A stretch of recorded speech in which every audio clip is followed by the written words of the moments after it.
গ্রামের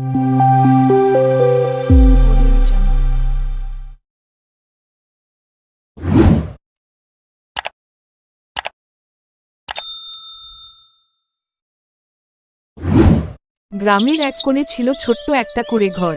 সেখানে থাকত গরিব বউ ঝর্ণা। তার স্বামী দিনমজুর, যা আয় করত তা দিয়ে কোনো রকমে দিন চলে। তবুও ঝর্ণার মুখে সবসময় হাসি লেগে থাকত।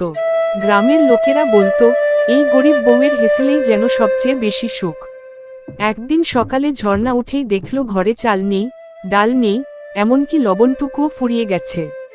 স্বামী কাজের খোঁজে বেরিয়ে গেছে, আর সে একা বসে ভাবছে আজ কি রান্না করবে। হঠাৎ দরজায় টোকা পড়ল। বাইরে দাঁড়িয়ে আছে এক বুড়ি। তার গায়ে ছেঁড়া শাড়ি, চোখে অদ্ভুত এক মায়া। বুড়ি বলল, মা, একটু ভাত পাবো? অনেক ক্ষুধা পেয়েছে। ঝর্ণা একটু লজ্জা পেল, বলল, ঠাকুমা, আমার নিজের ঘরেই কিছু নেই, তবে আপনি বসুন, আমি কিছু একটা করি। ঝর্ণা হাঁড়িতে একটু পানি দিয়ে চুলায় বসাল। তারপর মনে মনে বলল, ভগবান, তুমি তো জানো আমার মনটা খারাপ নয়, কিছু একটা ব্যবস্থা করো। ঠিক তখনই অদ্ভুত ঘটনা ঘটল। হাঁড়ির ভেতর থেকে ফুটতে ফুটতে বের হতে লাগলো সাদা ভাতের গন্ধ। ঝর্ণা ঢাকনা খুলে দেখে হাঁড়ি ভর্তি গরম ভাত। সে অবাক হয়ে গেল। সে তাড়াতাড়ি পাশের বাগান থেকে কিছু শাকপাতা তুলে এনে একটা তরকারি বানালো। বুড়িকে ডেকে বলল, ঠাকুমা, এসো খেয়ে নাও। বুড়ি হাসি মুখে ভাত খেল, আর খেতে খেতে বলল, তোমার মন ভালো, তাই তোমার হেসেল কখনো খালি থাকবে না। এই বলে বুড়ি চলে গেল। কিন্তু যাওয়ার আগে সে আশীর্বাদ করে গেল। সেই দিন থেকে ঝর্ণার হেসেলে আর কোনোদিন অভাব হয়নি। যখনই সে হাঁড়ি বসাত, কোনো না কোনোভাবে খাবার জুটে যেত।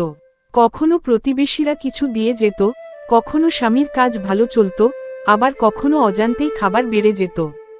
গ্রামের মানুষ অবাক হয়ে বলতো, ঝর্ণার হেসেলে যেন জাদু আছে। কিন্তু ঝর্ণা জানত, এটা কোনো জাদু নয়, এটা তার ভালো মন আর অন্যকে সাহায্য করার ইচ্ছার ফল। একদিন গ্রামের ধনী বউ এই কথা শুনে ঝর্ণার কাছে এল।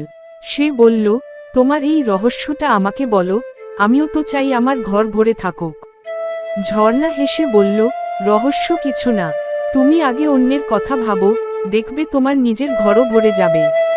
ধনী বউ প্রথমে বিশ্বাস করেনি, কিন্তু পরে সে চেষ্টা করল। আর সত্যিই, তার জীবনেও পরিবর্তন আসতে লাগল। এভাবেই গরিব বউয়ের ছোট্ট হেসেল হয়ে উঠল গ্রামের সবচেয়ে সুখের জায়গা, যেখানে খাবার কম হলেও ভালোবাসা কখনো কম ছিল না।